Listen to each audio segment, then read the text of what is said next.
जय हिंद प्यारे बच्चों, आज के इस वीडियो के अंदर हम क्लास 8 के सोशल स्टडी को पेपर को लेकर एक सैम्पल पेपर लेकर उपस्थित हुए हैं। इस वीडियो के अंदर हम इस पेपर को विद आंसर डिस्कस करने वाले हैं, तो बने रहिए लास्ट तक। Subsidiary alliance was imposed on Awadh Hind, कब इम्पोज किया था? 1801 में इम्पोज किया गया था। Which of the following decision were taken by the British to reform the Indian society? Law against the practice of sati, encouraged the remarriage of widow, English education was actively promoted. So all of these are the answer. Which of the following emperor blessed the mutiny? Bahadur Shah Jafar. Change of raw material into products of more value to the people is called manufacturing. Why are the state owned by the industries are called public sector industries? Because they are established, run and maintained by the government. What is the term used for money given to make amends for an injury or a loss? That is called compensation. What type of cases are decided by under civil law? Divorce, rent matter, sale of land. All of the above. ये सभी case discuss किए जाते हैं. Which of the following is the final interpreter of our constitution? That is Supreme Court of India, that comes under judiciary. True or false? Punjab and Haryana share a common high court at Chandigarh. True. Article 21 of Indian Constitution guarantees right to entertainment. False. Dispute resolution is not an role of judiciary. False. क्योंकि ये judiciary का ही role है.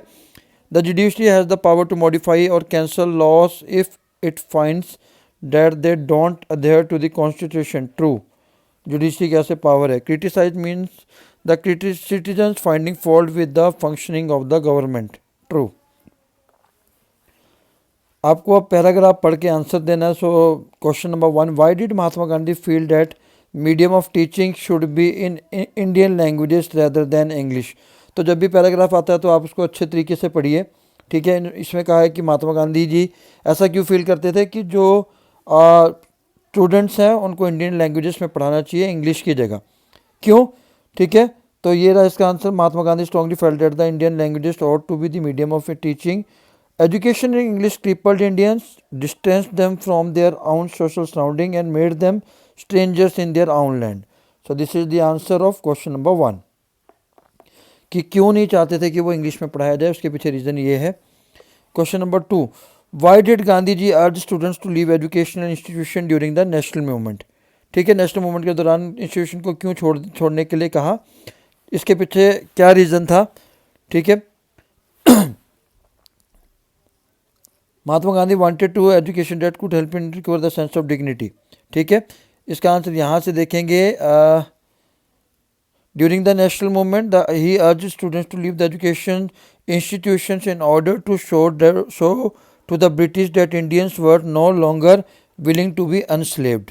ठीक है, वो इसलिए चाहते ताकि ब्रिटिश को पता लग जाए कि अब जो इंडियंस हैं वो गुलाम नहीं रहना चाहते हैं.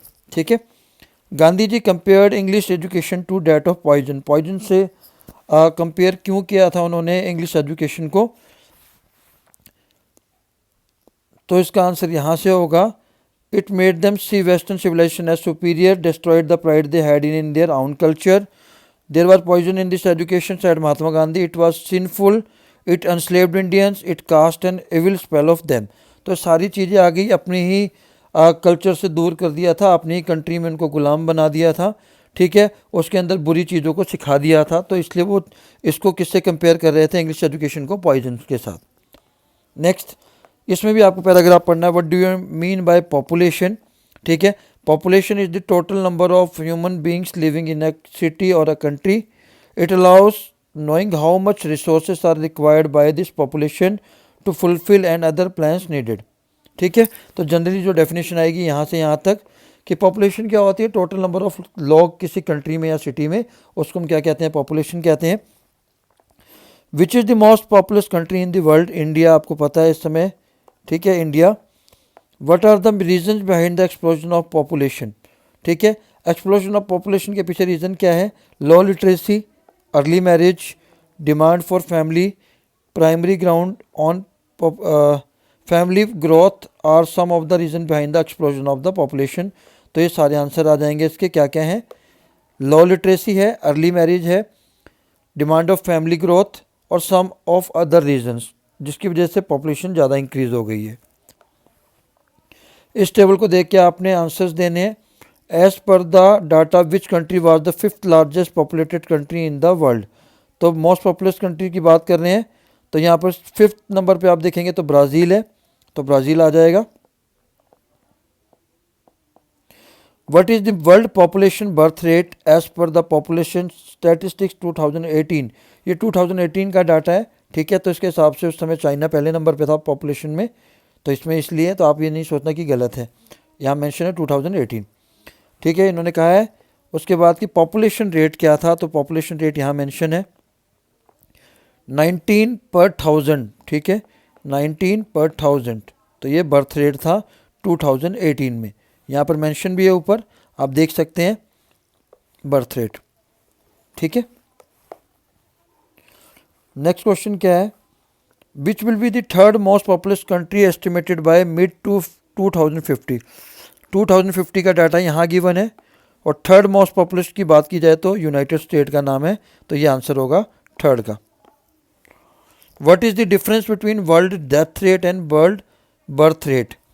तो डेथ रेट था 7 पर 1000 और बर्थ रेट 19 पर 1000, तो आप इसका डिफरेंस निकाल सकते हैं। What objection did the sepoys have to the new cartridges that they were asked to use। जो न्यू कैट्रिजेस सिपाहियों को इस्तेमाल करने के लिए दी गई थी, उनका क्या ऑब्जेक्शन था उसको इस्तेमाल करने के लिए, तो इसका आंसर है the new cartridges were suspected of being coated with the fat of cows and pigs, ठीक है। गाय और सूअर की चमड़ी का इस्तेमाल किया गया था, उनको ऐसा लगता था, ठीक है। तो इसलिए both Hindus and Muslim sepoys were offended by the introduction of this cartridges, their religious sentiments were affected and this was the reason they refuse to use the cartridges, ठीक है। तो ये रीज़न था जिसकी वजह से उन्होंने उन कैट्रिजेस को यूज़ करने से रिफ्यूज़ कर दिया। Distinguish between the following, agro based industries और मिनरल बेस्ड इंडस्ट्रीज में डिफरेंस बताना है। Agro based industries use plant and animal product. Agro based में क्या इस्तेमाल किया जाता है, प्लांट एंड एनिमल प्रोडक्ट्स को as the raw material use किया जाता है, जबकि मिनरल बेस्ड इंडस्ट्रीज में they use minerals and ores from the raw materials, ठीक है। एग्रो में एनिमल एंड प्लांट प्रोडक्ट्स को रॉ मटेरियल की तरह इस्तेमाल किया जाता है, और मिनरल में मिनरल्स और ऑर्स से जो चीज़ें मिलती हैं उनको इस्तेमाल किया जाता है। Agro based produce goods like sugar. Agro based जो इंडस्ट्रीज है वो क्या क्या प्रोड्यूस करती है, sugar, textile, food processing and paper. Mineral based क्या प्रोड्यूस करती है, like iron, steel, cement and various type of chemical, ठीक है। I think it is clear, ये 21 का आंसर है। What could be the reason for the confidence of the British ruler about their position in India before May 1857। इससे पहले उनको क्या confidence था, ठीक है, कि उनकी पोजीशन इंडिया में स्ट्रॉन्ग है, तो उसका रीज़न ये है the British were confident about their military strength as their Indian soldiers were loyal to them, ठीक है, क्योंकि जो इंडियन सोल्जर्स थे उनके वफादार थे, and faithful. Many zamindars and Kings were supporters of the British, ठीक है। किंग भी सपोर्टर थे, जमींदार भी सपोर्टर थे ब्रिटिश के, और जो सिपाही थे, सोल्जर्स थे इंडियन, वो भी उनके लॉयल थे। Before 1857 the riots and the rebellions that took place were localised and were easily suppressed by the British. जितने भी उससे पहले रेट्स हुए या जो भी हुए वो ब्रिटिश ने ईजिली दबा दिए थे, ख़त्म कर दिए थे, इसलिए उनको किसी भी चीज़ का कोई भी डर नहीं था, ठीक है। नेक्स्ट क्वेश्चन क्या है, इसका आंसर मैंने यहाँ नहीं लिखा है क्योंकि स्पेस कम था।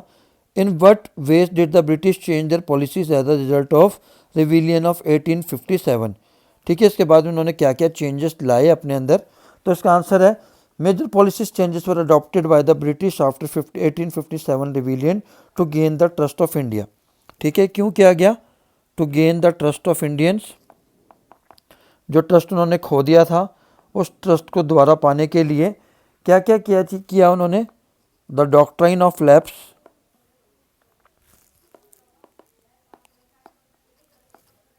वाज अबॉलिश्ड, इसको अबॉलिश कर दिया गया था, ठीक है।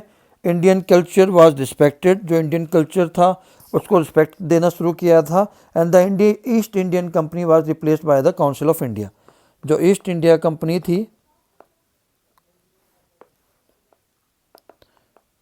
उसको रिप्लेस कर दिया था काउंसिल ऑफ इंडिया से, ताकि उनकी पोजीशन वापस इंडिया में स्ट्रॉन्ग हो सके।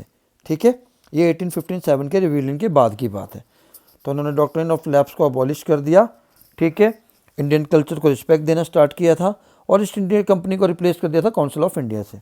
ठीक है, चलिए, which industry is often referred to as the backbone of modern industry and why? किस इंडस्ट्री को मॉडर्न इंडस्ट्री का बैकबोन माना जाता है और क्यों? The iron and steel industry is often called as the backbone of modern industry because iron and steel are used in the production of many other goods. क्योंकि iron और steel का ही सबसे ज़्यादा इस्तेमाल किया जाता है अदर चीज़ों को बनाने के लिए। एक्सप्लेनेशन देख लो। Iron and steels are use to make many things including vehicles, tools and machine. सारी चीज़ें इनसे बनती हैं। Steel is use to build dams, irrigation projects and other heavy engineering application. Steel is used to bore oils, wells and transport oil through pipelines. Steel is used to mine minerals. Steel is used to make household machines. Steel is used to make large structures. तो इसीलिए iron और steel की जो industry है उसको modern industry का क्या माना जाता है? बैकबोन माना जाता है। क्लियर? अब ग्राफ है, shade the state in which Kanpur and Lucknow are situated. तो कानपुर एंड लखनऊ किस में प्रेजेंट है? उत्तर प्रदेश में। सर्कल कर दिया।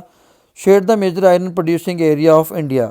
ठीक है, आयरन प्रोड्यूसिंग में छत्तीसगढ़ भी है, उड़ीसा भी है, झारखंड भी है, पर सबसे ज़्यादा प्रोड्यूस करता है उड़ीसा, 55% के अप्रोक्सीमेट।